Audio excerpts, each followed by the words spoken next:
Before that time. That's the physics behind, for example. Another question. People The actually actual change. under the ultimate question about the Over the course of the 7 years, the book was put together. It was Mr. Whitney M. Young who said, "Every man is our brother, and every man's burden is our own. Where poverty exists, all are poor. Where hate reigns and perishes, all are corrupted. Where injustice reigns, all are unequal." Our discussion focus tonight is beyond racism, hatred from a theological perspective. Our invited guests are Rabbi Steve Weisman from Temple Soel, Dr. Hakim Rashid from the School of Education, Howard University, and Reverend James Brassard, pastor of the Christian Community Presbyterian Church. Tonight, a discussion concerning a new path beyond racism, right here in the Scholar's Chair. The conditions of inequality that we suffered under when we are the oppressor, the dominant class, let's not impose that injustice on the others. Anybody think that you could have a just system without giving women their rights? Everyone has an opinion, and we sit around the marketplace and talk about opinion, but what is truth? With the shareholder, their goal is similar to the business, to maximize profit. That belief becomes a context for a development of knowledge. Say physics is the DNA of technology because the rules for how you build new technology starts in physics. Because Quran challenges the people. It's not only the people of the book, it challenges Muslims. We say secular, they hear godless. Right. What was intended? Watch the Scholar's Chair every Monday night. And here is your host. Welcome to the Scholar's Chair, everyone. First question. Theologically, why is it important for us to transcend race hatred? Steve Weisman. For me as a rabbi, it goes back to the biblical text and the story of creation. The idea that the Jewish narrative begins well before Abraham, the first Jew, with Adam and Eve in the garden. And the minute we have good and evil in the garden and the sin of eating what we're not supposed to eat and gaining that knowledge, the idea of evil in the world is something that becomes a theological imperative. That's the deep end. You know, the modern end, you've got folks in the 20th century like Martin Buber who are putting out there a theology based in relationships. You know, quite possibly the only guy whose theology could have survived without too much emendation the horrors of the Holocaust because of what it said about radical evil and how we treat each other. And there too you end up in the same place. If relationships matter and are part of our theology, then the idea of racism or any ism that is divisive by nature is contrary to our strong relationships and gets in the way of our being able to get to God. Interesting. Dr. Hakim? I think it's very similar from an Islamic standpoint in the sense that if you look at the relationship between Satan and God, Satan and Allah, it was Satan that said, I'm better than him, referring to Adam. You know, that arrogance, which we can really look at as almost like the first racism, the first ethnocentrism. Adam was made from what? Mud, and we can bring that up to the current day and look at these last 400 years, and we see, in a sense, America born in its own original sin, that original sin of racism, that original sin of ethnocentrism. The whole country was rooted in racism. When we look at modern racism, we see a direct relationship between the theology that was practiced by the early Americans, the early European Americans, and their justification for the enslavement of people of African descent. So and I agree with Rabbi Weisman. We can look at it from an ancient historical standpoint, theologically, and then we can bring it right on up to today and talk about the poison of racism that we continue to live with. The challenges are the same. Absolutely. James? Christianity really got to start trying to bring together various groups of people, kind of a universal message of the world being saved. And, there is no Jew or Greek, slave nor free. Those challenges of the division within an empire, a kind of a special people. So in the midst of that culture that thought they were better than anything else comes this new message that we have to do better and have to do it differently. And so it's embarrassing that Christianity's oftentimes defended slavery in those institutions. But theologically, we go back to the same kind of roots that challenge that racism. The racism, yeah. You know, I'm looking for an expansion on those ideas. But before we go into that, I want to show a clip of President Barack Obama and his global perspective on the issue. My own family is made up of the flesh and blood and traditions and cultures and faiths from a lot of different parts of the world.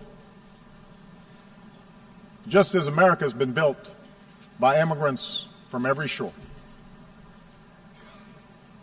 And in my own life, in this country, and as president, I have learned that our identities do not have to be defined by putting someone else down, but can be enhanced by lifting somebody else up. That they don't have to be defined in opposition to others, but rather by a belief in liberty and equality and justice and fairness. And the embrace of these principles as universal doesn't weaken my particular pride, my particular love for America. It strengthens it. My belief that these ideals apply everywhere doesn't lessen my commitment to help those who look like me or pray as I do or pledge allegiance to my flag. But my faith in those principles does force me to expand my moral imagination and to recognize that I can best serve my own people. I can best look after my own daughters by making sure that my actions seek what is right for all people and all children and your daughters and your sons. This is what I believe, that all of us can be co-workers with God. And our leadership and our governments and this United Nations should reflect this irreducible truth. Thank you very much. I would like for each of us to share with our audience what is the defining issue as it regards race and ethnicity at the present. Steve. The defining issue isn't really a theological one, it's a practical one. There's lots of rousing texts that we can all bring and experiences that we can bring as President Obama did and does. But there are also some very practical questions that have to be asked. Questions like whether we all look at the world and can avoid the zero-sum game. You know, are some of us positioned in a reality where the only way that we have convinced ourselves that we can improve our lot is by finding somebody to put on a lower rung of the ladder, instead of looking to raise all boats equally as the tide comes in? You know, and I think it comes back to you know, questions of universality versus particularism. And that does allow us to get back into the theology a little bit, I think. Yes, yes. Things like justice would be one of those universal principles, right?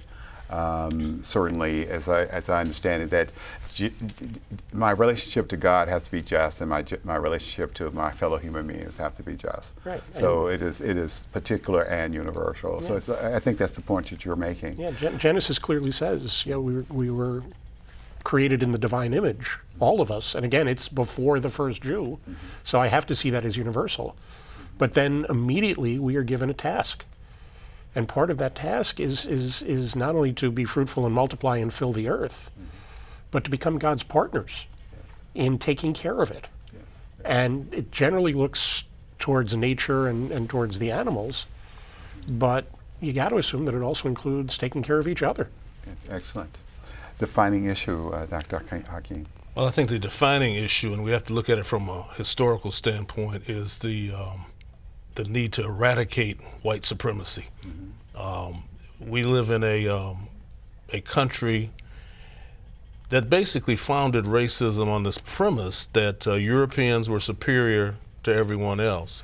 And unfortunately, too many people of African descent have internalized it. You can't oppress people without them internalizing the values of their oppressor. So I think that's kind of a defining issue that we can see manifesting itself over the last 500 years of the enslavement of people of African descent, as well as the colonial domination of Africa and people of color around the world. And unfortunately, it's had a strong theological bent in the sense that when we look at the image of God that Westerners have been given, we see a picture of a European man on the walls. And we can still go into many African American churches today and still see that picture of the image of who's supposed to be Jesus, who we know is not Jesus, and we know that Jesus didn't look anything like that, but that's still that internalization. So we have to ask ourselves, what's happening to our children? Yes. What's happening to our next generations when that whole notion of white supremacy is internalized from a theological standpoint? Interesting. Defining issue, James? What do you I think think? defining issue is, and I think, Steve, it's a practical issue. Mm-hmm. We had to deal with the fact that there is a growing non-white population. Mm-hmm. And it's very troubling for people that have lived with privilege, oftentimes not aware of that privilege or willing to admit that privilege. Mm-hmm. And each time the numbers get greater, oftentimes fear about something is going to be lost. Mm-hmm. If I allow someone else to rise up, am I going to fall down? Mm-hmm. I was reading a book, and the Lyndon Johnson quote, and he was aware of this happening because he admitted that when he passed the civil rights legislation, he was handing this solidly Democratic South over to the Republicans. Mm-hmm. And he knew what that meant politically for the party. And he says, if you can convince the lowest white man that he is better than the best colored man, he will allow you to pick his pocket. Allow someone to look down on someone else, he'll empty his pocket for us. And so Johnson was quite aware of this tendency to need to look down on someone else to feel that you're in a better place. Mm-hmm. And now that the numbers are just there, and I think it's frightening a lot of people that have lived and in that uncertainty. And so fear, and the scriptures have no fear again and again and again. And fear wins out, especially when you got people that are stoking it up for their political advantage. Mm-hmm. And this kind of cold calculus that we can just get 50.5% to vote for fear to hold back that inevitable change. To hold on to power. This whole idea of white privilege, I sometimes wonder whether it is an illusion that creates, obviously, some inequity. But the equality that God calls us to has challenges the position. I can cite almost every African American leader who actually addressed this concern that because of God and because of our relationship with God, then the inequality that I'm experiencing is not just. This is a theological position, and I think that the entire notion of privilege, white privilege, probably does just as much damage to the rulers as it does to people who are being ruled, or the master versus the slaves, or in this particular case, the ruling power and people who are trying to fight against it. Do you agree with this assessment? Is white privilege is a double-edged sword that cuts two ways, Steve? I think it's not only a double-edged sword. I think it also ends up being a paintbrush with which we tend to paint too broadly, as we tend to do. Uh-huh. Yeah, when you talk about something as broad as white privilege, mm-hmm. you run the risk of putting people into a category where reality doesn't sit them. Yes. The fear that James was talking about, in terms of demographics and positional issues. If you're concerned about where your position is on the ladder, you're not feeling terribly privileged. You're not seeing the world from the top of that ladder. Yes. You know, the ones who are at the top are so busy climbing to get there, they don't necessarily see themselves at the top either. They see the one or two guys who are above them, and the adrenaline kicks in and they say, well, I got this far, maybe I can get a little bit further. So, you know, I think there's an element of that, but I'm always very reluctant to raise that truth in discussions in public, because the value of the concept of privilege in this discussion is still so new and so powerful in important ways. And the fact that most of those who may be in positions of privilege have either never recognized it or never been comfortable acknowledging it or forced to acknowledge it, that to let anybody off the hook for it potentially before, you know, we've been able to utilize it and leverage it for whatever good it's going to bring us. Yeah, I'm not sure how much good we do with that either. So yes. Privileged. What do you think? Is it an illusion? Is it a reality that we can point to? Well, I think it's real in the sense that when we start looking at income statistics, we can certainly see that whites make more money on the average than blacks and other people of color. We can certainly see it reflected in college admissions patterns. We see it reflected in the boardrooms of the major corporations, the CEOs. You know, we see it all over. Now the problem is that not all whites are the benefits of white privilege. You know, and but it's a phenomena that certainly has existed for a long time, and looks like it's going to exist well into the future. I think one of the big issues for people of color is to move beyond discussions of white privilege and talk about what we need to do to develop to our fullest potential. In other words, we have a lot of discussion about the achievement gap, for example. Yeah. What does this achievement gap mean? Usually it's a discussion about the gap between blacks and whites. Well, I remember the late Dr. Asa Hilliard talking about how this isn't the way to look at it, because ultimately the achievement levels of white America, if you look at international tests, the American public schools are finishing about 27th in the world. So we really are talking about a mediocrity gap, you know, a gap between where African Americans are, for example, and where a mediocre cohort of dominant group Americans might be vis-a-vis the world. We have to have a world-class standard to achieve to. We can't just talk about closing the gap between black Americans and white Americans. We have to talk about closing the gap between people of color and even Americans as a whole and the rest of the world. You know, and look at what's going on in some of these places that are scoring at the top levels. Isn't the real gap the difference between achievement levels currently and potential achievement of the same people, so that you're keeping the argument under the realm of what we can achieve ourselves and not be dependent on others to help us with? That would be nice if that was the truth, you know, but unfortunately we're still talking about that achievement gap between blacks and whites. You know, that becomes a defining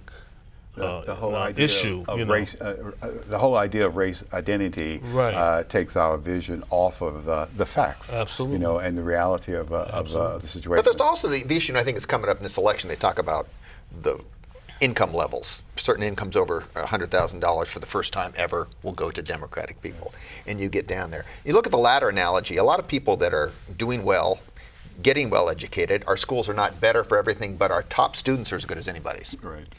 And so you get this whole sense that the Obama administration is this achievement meritocracy. It's broad-based. It's people from all these people grade excellent, and they're holding on, and they're kind of glad to see everyone else achieve. But they're quite secure in their place in that ladder. The people that are offended, that look back out of fear, that they're on this ladder and everybody else is getting beyond me, and you know something? I'm going to start losing my grip and I'm going down. And so they look in the future and they're scared. What I've had, what my parents, my grandparents had, I'm going to lose.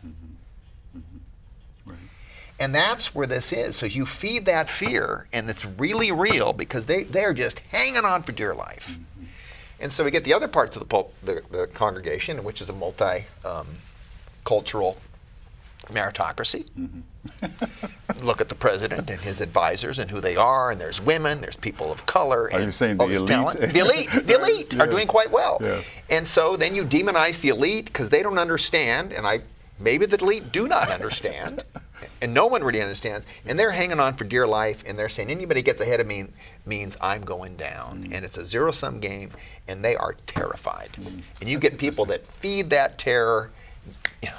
So tell me, because I think I can understand that very, very well, but is religion actually the cause of racial exclusivity? What do you think, James?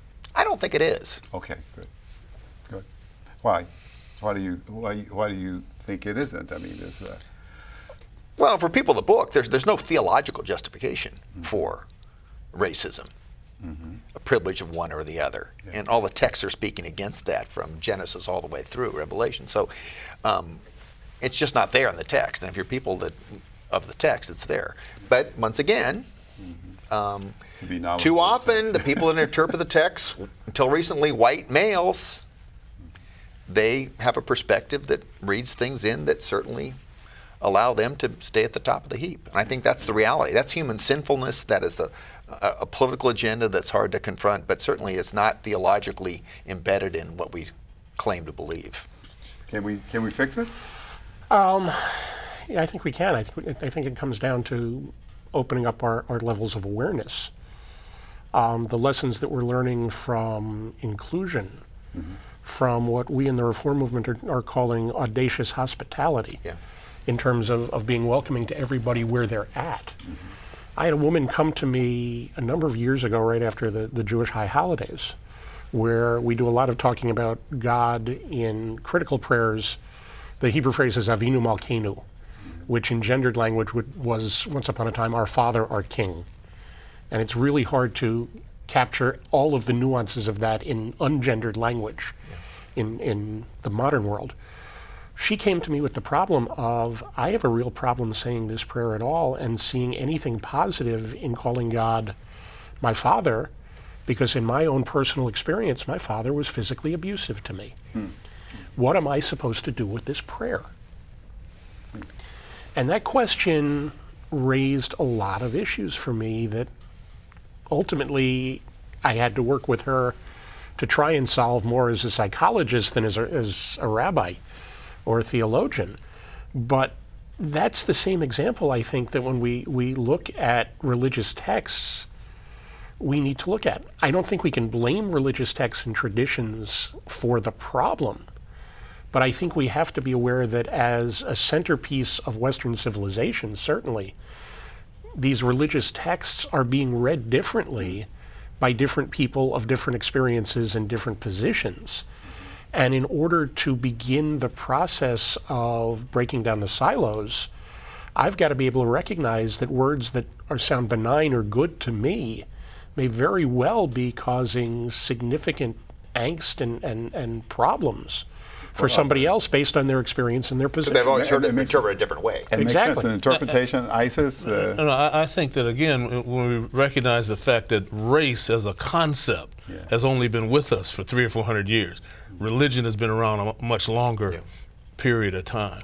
So we can't say that religion has caused racism. Right. We've got certain distorted perceptions of religious perspectives that have fueled racism, a racism that was born out of economics and the need to dominate, but much of that, again, is manifested itself in the enslavement of Africans and the whole notion of colonizing the rest of the world. From a religious standpoint, as a Muslim, I think we have to look at this Hajj model. When we go to the pilgrimage of Mecca, we strip away all of our clothes in terms of we're dressing in white. The racial distinctions are not there in the sense of the rituals, and we have we're coming to God with trying to be as pure as we can be. I just think that that's something that we can look at in terms of a model for humanity. Isn't it an idea, however, that the tribalism is as old as man itself. Absolutely. And of course, I agree with you that religion has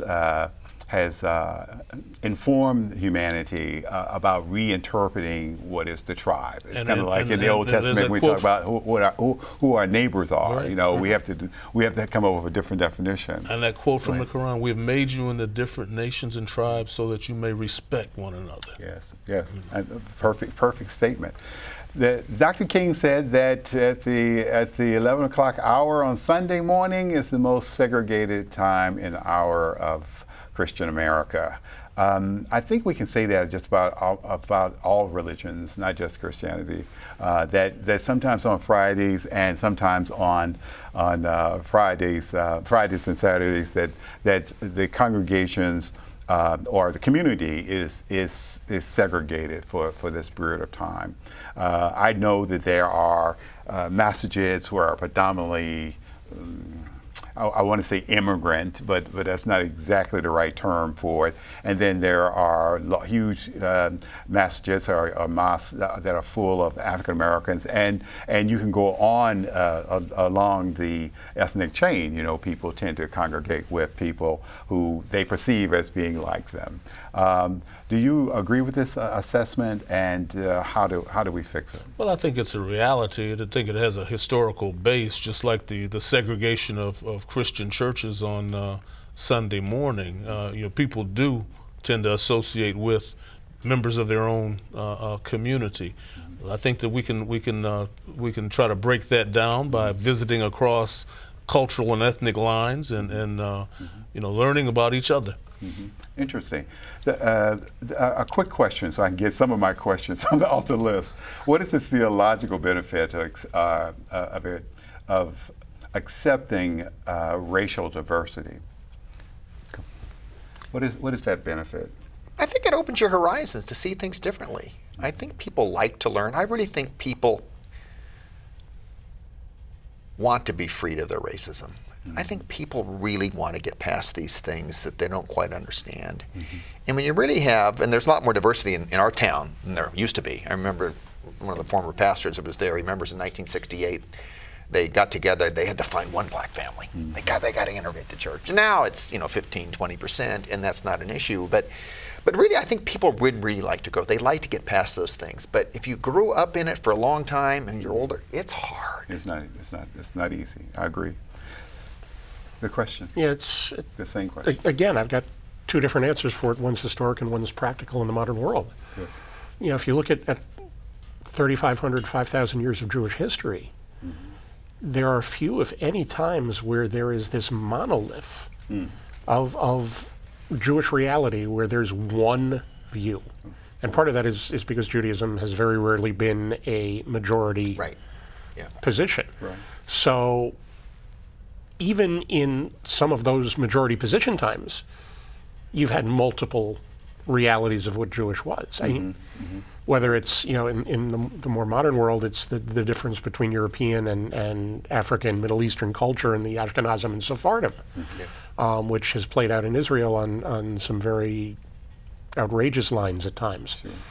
There's that sense that Judaism has never been that monolith. Mm-hmm. So there's always, on some tribal sub-level or cultural sub-level, been a multiplicity of voices speaking and a multiplicity of interpretations. Mm-hmm.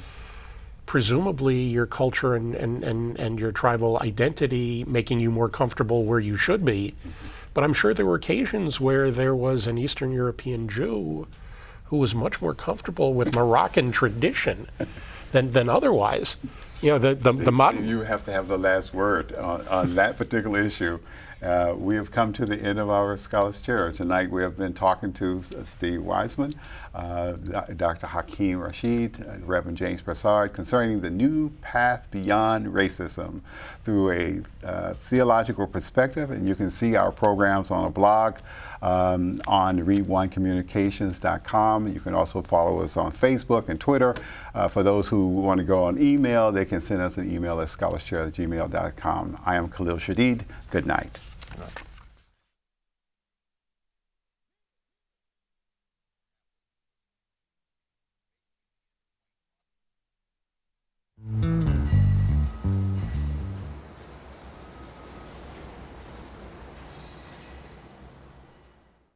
amazing.